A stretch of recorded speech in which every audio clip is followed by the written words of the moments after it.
Informasi selanjutnya, Saudara, ajukan penangguhan penahanan pengacara tersangka kasus produksi film porno, Siskae sebut kliennya alami gangguan jiwa.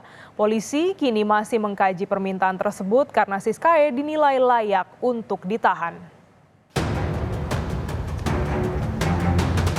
Tim kuasa hukum Francisca Chandra Novitasari atau Siskae mengajukan penangguhan penahanan ke Dirkrimsus Polda Metro Jaya Kamis kemarin.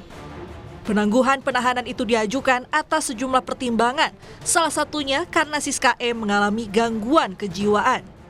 Tovan Agung selaku pengacara Siskae akan menjadi penjamin terhadap penangguhan tersebut. Jadi hari ini kita sudah buat surat permohonan penangguhan penahanan dan nanti mau kita sampaikan kepada Dirkrimsus Polda Metro Jaya. Informasinya, tapi kita belum menerima surat dari rumah sakit bahwasanya Siskanya ada mengalami gangguan jiwa, seperti itu dia. Tapi kita belum ada menerima surat itu ya. Itu informasi yang kita terima dari manajer. Sejak kemarin, Polda Metro Jaya resmi menahan selebgram tersangka film porno produksi Jakarta Selatan, Siskae. Penahanan terhadap Siskae akan berlangsung selama 20 hari ke depan. Polisi menyebut penahanan dilakukan untuk mempermudah penyidik dalam memeriksa tersangka. Siskae dinilai patut diduga dengan sengaja menyetujui untuk melakukan kegiatan bermuatan pornografi. Kemudian penyidik melakukan tindakan penahanan terhadap tersangka S untuk memudahkan proses penyidikan selanjutnya.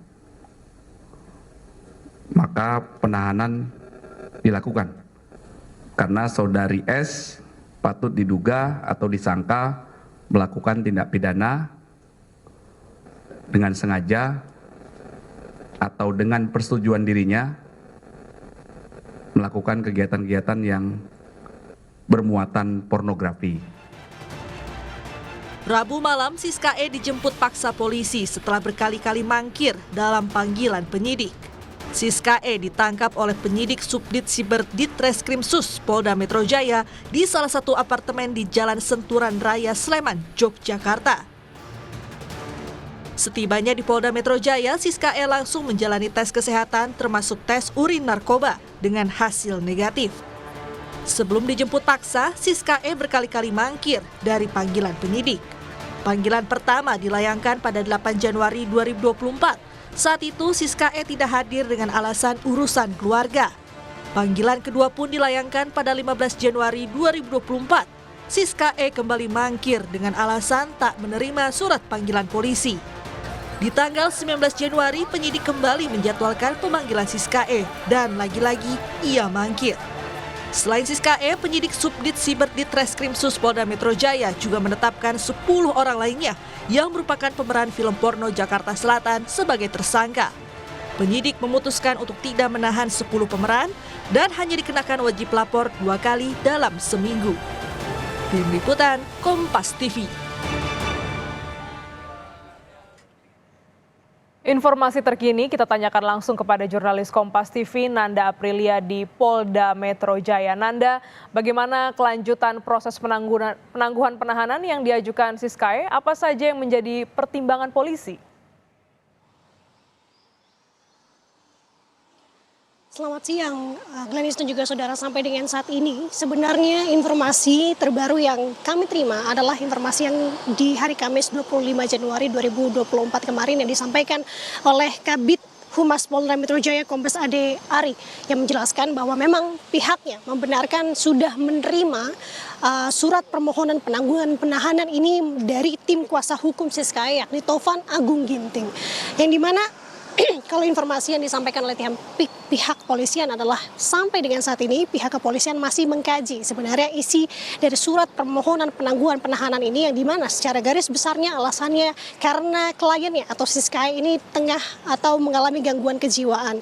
Kemudian dari hal tersebut pihak kepolisian ini akan mendalami terkait dengan pernyataan yang memang digaungkan atau dilayangkan oleh tim kuasa hukum Siskae Tovan Agung Ginting yang menyebut klien ini mengalami gangguan kejiwaan dan Dan untuk lebih jelasnya terkait dengan ranah tersebut, pihak kepolisian saat ini tengah mengerahkan sepenuhnya kepada tim penyidik di Reskrimsus Polda Metro Jaya untuk menangani terkait dengan surat permohonan tersebut. Jadi artinya sampai dengan saat ini apakah surat permohonan tersebut sudah dilakukan penanganan lebih lanjut, kita masih menunggu informasi yang disampaikan oleh pihak kepolisian sampai dengan saat ini. Dan kalau kita bisa mengingat kembali terkait dengan surat permohonan penangguhan penahanan ini yang disampaikan oleh tim kuasa hukumnya Taufan Agung Ginting, bahwa ini disampaikan ke pihak di Reskrimsus Polda Metro Jaya hari Kamis 25 Januari 2024 kemarin. Alasannya tadi sudah disampaikan adalah karena Siska ini dirasa mengalami gangguan kejiwaan, sehingga pihak dari Siska ini menyebut sebenarnya untuk gangguan kejiwaan ini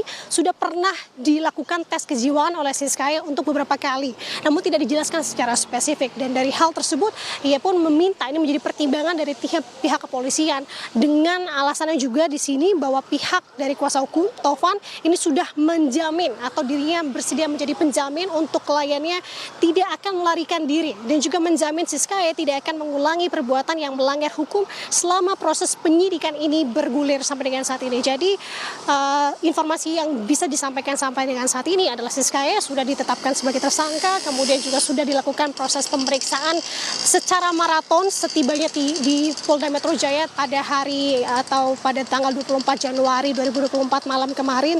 Kemudian beberapa alasannya Siska ini sudah ditetapkan atau ditahan di Mapolda Metro Jaya karena pertama, Siska ini dinilai tidak kooperatif selama 3 kali panggilan lebih ketika ia sudah ditetapkan sebagai tersangka.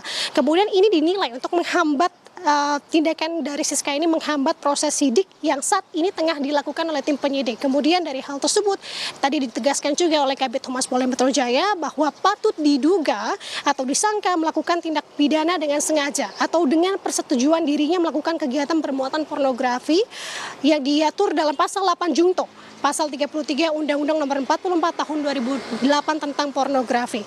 Dan artinya kita sampai dengan saat ini menunggu bagaimana keputusan dari pihak kepolisian dan bagaimana hasil pendalaman yang dilakukan oleh tim penyidik terkait dengan gugatan atau surat permohonan gugatan yang dilakukan oleh Siska ini.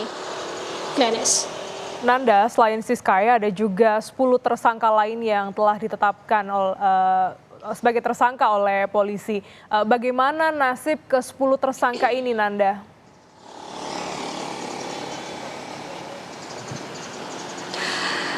Iya, tampaknya ada perbedaan nasib di sini, Glenis dan juga saudara. Berbeda dari Siska yang dimana ia sudah ditetapkan sebagai tersangka, kemudian juga sudah dilakukan proses penahanan oleh tim kepolisian di sini.